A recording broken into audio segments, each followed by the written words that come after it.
So what I'm going to do is present kind of an overview very briefly of climate change, what it means to the plants we depend on for life. We're going to take a short visit to a restaurant and check out the menu, and then focus on solutions, what's being done, what we can all do.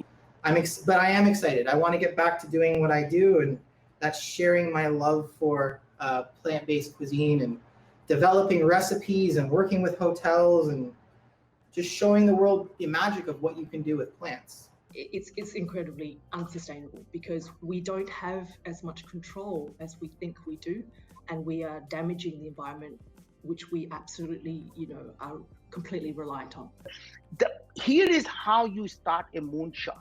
You have to believe that something that the questions you are asking are so different what everyone else in the industry is asking. And that's why you're able to solve the problem that has never been solved.